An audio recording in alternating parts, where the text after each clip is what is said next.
Hi friends, मैं Nirmal Kumar, railway employee. आपका अपना YouTube channel NK mission point पर स्वागत है। दोस्तों, आज का क्लास होगा कंपाउंड इंटरेस्ट का, ये पार्ट 2।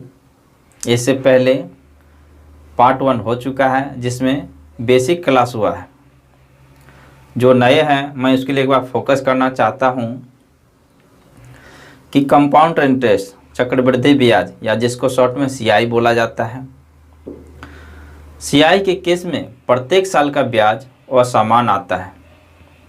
एक वर्ष के लिए सीआई और एसआई का अंतर 0 रुपया होता है, या 0 कहिए, चूँकि प्रतिशत में भी आ सकता है ना।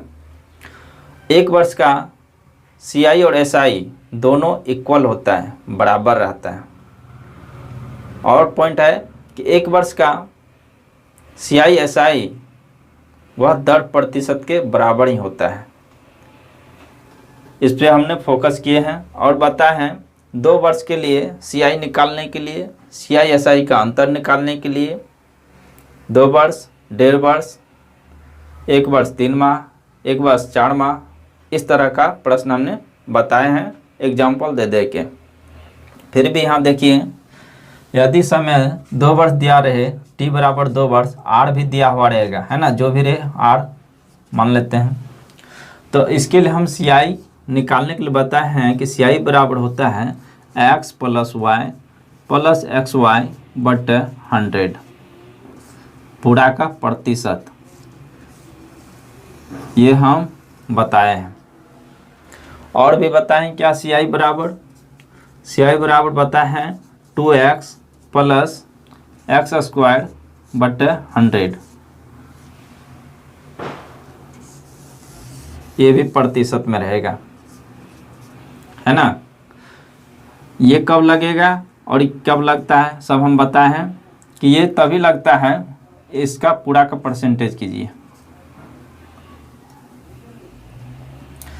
जब दर असमान रहे।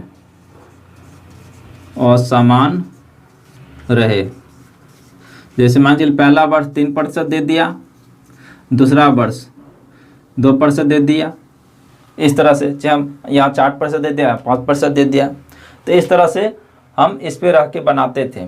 लेकिन जब दर समान रहेगा, इसको देखिए, जब दर समान हो तब हम लगाते हैं 2x प्लस एक्स स्क्वायर बटा 100%, एक बार 2 गुना करके, एक बार स्क्वायर करके, है ना, 2 अंक बाद दशमलव। जैसे इस पे कैसे रहता है, जैसे मान लीजिए 5% पहला वर्ष, तो दूसरा वर्ष भी 5% रहेगा। ये 6% है तो ये भी 6%, यानी समान रहेगा, तब हम इस पे तोड़ देते थे। ऐसे से मिलता जुलता हम ये भी बताए हैं कि सीआई बराबर होता है एसआई प्लस आर स्क्वायर। इसको कवर कीजिए प्रतिशत में, अब दशमलव 2 अंक बाद, इसको ध्यान में लेके चलना, दशमलव 2 अंक बाद, ये फॉर्मूला अगर लगाएंगे तो 2 अंक बाद लगाते हैं, है ना, क्योंकि यहाँ नीचे में क्या है, 100 है। और हम बताए हैं क्या, सीआई माइनस एसआई का अंतर, सीआई माइनस एसआई, ये बताए हैं एक्स वाई बटे 100%, ये भी बताए हैं। ऐसी से मिलता जुलता बताए हैं कि सीआई बराबर सीआई माइनस एसआई बराबर आर स्क्वायर प्रतिशत, और यहाँ पे ध्यान रखेंगे 0.2 अंक बाद, 0.2 अंक बाद। तो यहाँ देखिए 0.2 अंक बाद, ये कहाँ से आया, तो ये यहाँ से आया, इसमें से, यही फार्मूला है। देखिए सीआई में से एसआई को घटा दीजिएगा तो क्या बचेगा, आर स्क्वायर प्रतिशत, वही ना, सीआई में से एसआई आर स्क्वायर प्रतिशत, और 0.2 अंक बाद। तो इतना चीज़ को हमने कवर किए हैं इससे पहले। चलिए इस पे 1-2 एग्जाम्पल हम लेके बता देते हैं।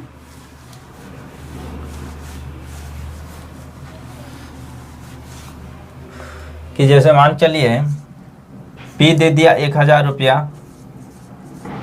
1000 रुपया, T दे दिया 1 वर्ष 3 माह, 1 वर्ष 3 माह, और CI का पूछ लिया, CI बराबर क्या होगा। दर भी दे देते हैं, दर बराबर मान चलिए,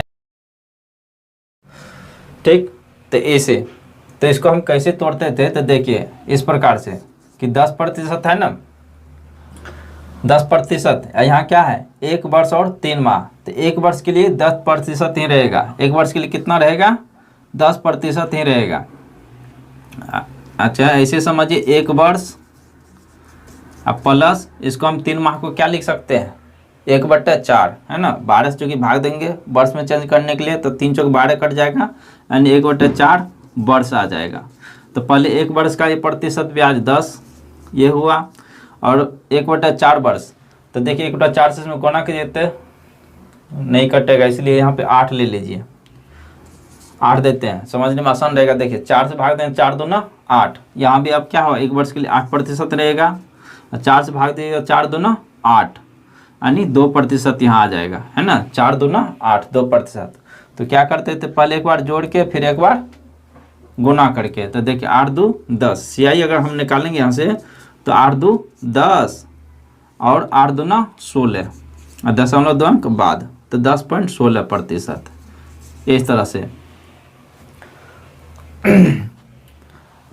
अब जो हम बताएंगे, अब बताएंगे कि जब दर फ्रैक्शन के रूप में रहेगा, है ना, भिन्न के रूप में रहेगा। इससे पहले हमने सीधा सीधा बताएं कि दर प्रतिशत जैसे 10%, 8%, 4%, माने इस तरह से रहेगा, भिन्न के रूप में नहीं रहेगा। जब भिन्न के रूप में रहेगा तो उसको कैसे बनाएंगे, लेकिन उससे पहले एक बार देख लिए यही बोला कि R बराबर 10% है और T दे दिया 2 वर्ष, तो हम इसको इस तरह से भी बना सकते हैं। CI का अंतर पूछ दिया, CI बराबर क्या होगा व्हाट, CI बराबर क्या होगा ये व्हाट। तो देखिए 10% हम इस तरह से लिख सकते हैं 1/10, 10% का वैल्यू 1/10, 1/10 है, तो हम इसको ऐसे लिखते हैं P और यहाँ मानिए A, P और A। देखिए 10 रुपया पर 1 रुपया ब्याज आया, यानी 10 से कितना हो जाएगा 11 रुपया हो जाएगा, कितना हो जाएगा 10 से 11 हो जाएगा। तो यहाँ ये 10 ये अनुपात में है, 10 से कितना हो गया 11, ये मिश्रधन हो गया, ये मूलधन हो गया, तो 10 से कितना हो गया ये 11 हो गया। ये पहला वर्ष के लिए, 2 वर्ष है ना, तो फिर दूसरा वर्ष के लिए कितना हो जाएगा 10 से भी ये 11 हो जाएगा। अब देखिए इसको क्रॉस मल्टीप्लाइकेशन, क्रॉस मल्टी ने ऐसे गुना करना है, ये दोनों को और ये दोनों को गुना कीजिए। देखिए 10 दें कितना हो जाएगा 100, और अगर गणा 21 121। देखिए मूलधन है 100 और मिश्रधन कितना हो गया 121, हमें निकालना CI, तो दोनों का अंतर कर लीजिए कितना हो जाएगा CI बराबर 21 रुपया। तो हम इसको इस तरह से भी बना सकते हैं, और इसको उस मेथड से भी बना सकते हैं 2x + x² बटे 100%, उस पर भी बनेगा। देखिए उसके पे आधारित, देखिए 2x ये है ना, 2x + x² बटे 100%। तो देखिए 10 दूना कितना हो जाएगा, ये 20 + 10 है 100 और बटे 100 रहेगा, तो ये कट नहीं जाएगा एक बार में, तो 20 1 21 इतना प्रतिशत। आप सोचते होंगे ये तो आसान से बन जाता है, तो ये काहे बता रहा है, इसका ये ज़रूरी है। अभी देखिए ज़रूरत लगेगा जब ये फ्रैक्शन में रहेगा तब, है ना, फ्रैक्शन में रहेगा तो कैसे बनेगा। देखिए अब देखिए जब दर प्रतिशत फ्रैक्शन के रूप में रहेगा तब इसको कैसे बनाएंगे। इससे पहले आपने देखा कि 10% फ्रैक्शन में नहीं रहता था, जिस 10% है तो 10%, चाहे 8%, 4% इस तरह से रहता था, है ना, यानी फ्रैक्शन रूप में नहीं रहता था। और जब फ्रैक्शन रूप में रहता है तब उसको हम कैसे बनाएंगे, ठीक है, तो सक्सेसिव इंक्रीज से बनाएंगे, ठीक है। देखिए ये है ना, इसका वैल्यू लिखेंगे कितना है, कितना का वैल्यू 1/6 है ना, परसेंटेज चैप्टर में आपने देखा। यदि नहीं देखे तो आप देख सकते हैं, चाहे आप अगर नहीं देखे तो इसको ऐसे निकाल सकते हैं। देखिए 16.2/3% है ना, 16 × 48 2 50/3 इसको लिख सकते हैं। अब प्रतिशत के बदले नीचे में क्या होगा 100 होगा, 50 से दूना 100 कट जाएगा तो 3 दूना 6, 1/6 आ जाएगा ना। तो वही हमने कुछ नहीं, सिर्फ उसका वैल्यू लिख दिया 1/6। अब हम लिखेंगे यहाँ से प्रिंसिपल और अमाउंट। देखिए यहाँ जो है 6 पर 1 रुपया बढ़ा है ना, 6 पे कितना बढ़ा 1 रुपया, तो यानी ये 6 से कितना हो रहा है 7 हो रहा है। तो हम कह सकते हैं पहला वर्ष के लिए 6 से ये 7 रुपया हो गया, यानी प्रिंसिपल 6 रुपया और इसको हम जोड़ देंगे तो ये कितना हो जाएगा 7 रुपया अमाउंट। फिर दूसरे वर्ष के लिए कितना हो जाएगा 6 से 7 हो जाएगा। अब इसको कुछ नहीं गुना कर देना है डायरेक्ट। 36 और 7 7 49। अब ये दोनों का अंतर करेंगे तो क्या निकलेगा, CI निकलेगा। चूंकि ये क्या है प्रिंसिपल और क्या है अमाउंट, दोनों का हम अंतर करेंगे अनुपात में तो अनुपातिक वैल्यू ही आएगा, लेकिन अंतर आ जाएगा। 9 में से 6 गया तो 3 और 4 3 यानी 13। अनुपातिक वैल्यू कितना आ गया ये 13। अब देखिए एक रिलेशन दिया है कि P का वैल्यू कितना है 3600। P का वैल्यू कितना है 3600। तो 3600 में यदि हम भाग देंगे 36 से तो क्या बार में कट जाएगा 100 बार में कट जाएगा। ये जो मान आया 100 ये 1 यूनिट का वैल्यू है ना, यानी हम कह सकते हैं अनुपात 1 का मान। देखिए यहाँ समझिए, जैसे अनुपात ये तो अनुपात में है ना 36 बराबर है 3600, ठीक। तो अनुपात 1 का वैल्यू अगर निकालेंगे तो यहाँ 36 से कट जाएगा ये 100 बार में, है ना। तो अनुपात 1 का वैल्यू कितना 100। तो हम कह सकते हैं अनुपात 1 का वैल्यू कितना है 100। अब ये क्या है अनुपात 49। हमें अमाउंट पूछा है तो इसका वैल्यू 49 है 1 का, तो 100 से हम इसमें गुना कर देंगे तो कितना हो जाएगा 100 से गुना करेंगे तो 4900 हो जाएगा। तो हमें अमाउंट पता चल गया कितना 4900। CI निकालना है तो देखिए 13 गुना 100 कितना हो जाएगा ये 1300 हो जाएगा। ये कितना हो जाएगा 1300 रुपया हो जाएगा। अनुपातिक वैल्यू इतना और रुपया में वैल्यू 1300 ने, हाँ 1300 हो जाएगा। ये कितना हो गया 1300 हो गया। तो इस तरह से हम इसको निकालेंगे। फिर देखिए दूसरा एग्जाम्पल, इससे क्लियर हो जाएगा। क्या है 14.2/7, इसका वैल्यू लिख लीजिए कितना होगा 1/7 होगा, 1/7 होगा। फिर यहाँ से प्रिंसिपल और अमाउंट ये दोनों का अनुपातिक वैल्यू निकाल लीजिए, है ना। तो देखिए प्रिंसिपल कितना हो रहा 7 से 1 बढ़ जा रहा है ना, 1 रुपया इंटरेस्ट हो गया तो 7 से कितना हो गया 8 हो गया। पहला वर्ष के लिए कितना हो गया 7 से बढ़ के 8 रुपया हो गया इंटरेस्ट। फिर ये दूसरा वर्ष के लिए भी 7 से 8 हो गया। ये दोनों गुना कीजिए, फिर 7 7 49 और 8 64 हो गया। अंतर करेंगे तो कितना हो गया 15, यानी CI का ये अंतर कितना आ गया 15 आ गया। ये अनुपातिक वैल्यू है, ठीक है, अनुपातिक वैल्यू। हमें मान है निकालना। देखिए किसका मान दिया है अमाउंट का मान दिया 1280, यानी इसका मान कितना है 1280। ये 1280 है, 64 से भाग देंगे देखिए 20 बार में कट जाएगा ना, 20 बार में कटेगा। हम कह सकते हैं अनुपात 1 का वैल्यू कितना है 20 है। जब अनुपात 1 का वैल्यू 20 है तो इसको गुना कर दीजिए। 49 दूना कितना होगा 9 दूना 18, बाकी 4 दूना 8 1 9 और 0 बैठा दिया, यानी 980 रुपया। तो हमें यहाँ से प्रिंसिपल पता चलेगा कितना 980 रुपया। CI है निकालना तो कर दिए 20 गुना 15 कितना हो जाएगा 300 हो जाएगा, 300 रुपया। तो देखिए इस तरह से ये निकल जाएगा। चलिए अब एक चीज मन में आता होगा कि ये तो सेम है 8% इतना। यदि अलग अलग वर्ष में जैसे 2 वर्ष है तो पहला वर्ष के लिए मान के लिए इतना दिया, दूसरा वर्ष के लिए दिया 16.2/3%, यानी 10% अलग अलग रहेगा। तो उसको कैसे निकालेंगे चलिए उसको भी देख लेते हैं।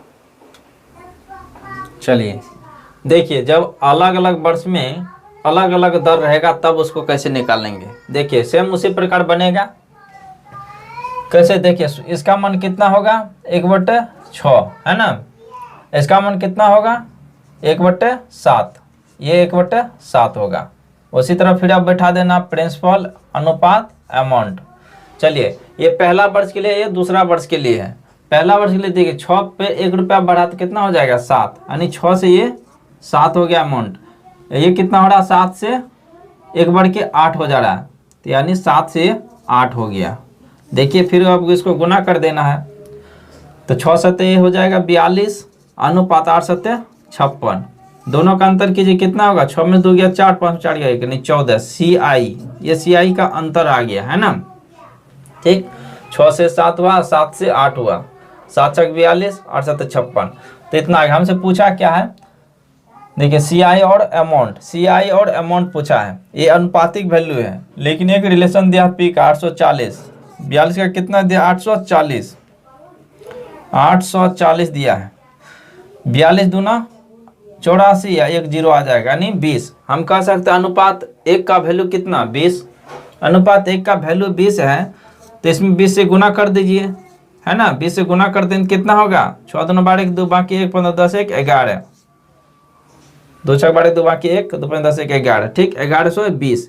ये 1120 क्या आया, अमाउंट आया, है ना, अमाउंट हमें पता चल गया। सी आई है निकालना, तो देखिए सी आई का वैल्यू 14 गुना कर दीजिए, इसमें किससे गुना कर दीजिए 20 से, 14 दूना 28 हो जाएगा, 14 दूना 28 यानी 280 रुपया। तो देखिए सक्सेसिव इंक्रीज से हम इस तरह से हम निकाल सकते हैं, ठीक। और ये देखिए इसका वैल्यू कितना हो जाएगा 1/9, इसका वैल्यू जस्ट आपने अभी देखा 1/7, बस प्रिंसिपल अनुपात अमाउंट कर देंगे, ठीक, प्रिंसिपल अनुपात अमाउंट। अब देखिए ये कितना हो रहा है 9 से 1 यानी 9 से 10 हो जा रहा है, 9 से 10, ये कितना हो रहा है 7 से 8 हो रहा है, फिर गुना कीजिए 9 7 63, 9 7 63, ये कितना हो जाएगा 8 10 80, दोनों का अंतर करेंगे तो कितना हो जाएगा 10 में 3 गया 7 और 7 में 6 गया 1 17, सी आई का अंतर कितना आ गया 17 आ गया, है ना, सी आई का अंतर 17। हमसे पूछा क्या है प्रिंसिपल और अमाउंट पूछा है। सी आई का देखिए, सी आई का वैल्यू कितना दिया, अनुपात में 17 है, इसका वैल्यू कितना 170, तो इसका मतलब 17 का 170 यानी अनुपात 1 का वैल्यू कितना 10 आ रहा है, अनुपात 1 का वैल्यू 10, हमें प्रिंसिपल बता रहा है यानी पी और ए। तो देखिए 10 से इसमें गुना कर दिया, 63 गुना 10 कितना हो जाएगा 630 रुपये पी निकल गया, ठीक। और यहाँ से देखिए 8 दहें 80 दहें 800, ये 800 रुपया, ये क्या हो गया अमाउंट हो गया। तो इस तरह से आप इसको बता सकते हैं, है ना, आसान। तो सक्सेसिव इंक्रीज से हम इस तरह से इसको बता सकते हैं। अब देखिए सक्सेसिव इंक्रीज कहाँ फंसेगा, उसके लिए आपको ये दे देगा सी आई माइनस एस आई पूछ देगा, तो इसमें कहाँ लटकेगा। देखिए ये मेथड हम बताएंगे, इस पे ये बनेगा ट्री मेथड पे, ट्री मेथड इसे नेक्स्ट पार्ट में हम बताएंगे। वह इतना इजी है जिसमें इसका जन्म कुंडली निकल जाएगा, है ना। ट्री मेथड आपसे अमाउंट पूछ दे, प्रिंसिपल पूछ दे, सी आई पूछ दे, कुछ भी पूछ दे, वो आसानी से बनेगा। तो चलिए आज की क्लास को यहीं पे एंड करते हैं, फिर मिलेंगे नेक्स्ट क्लास में। जय हिंद।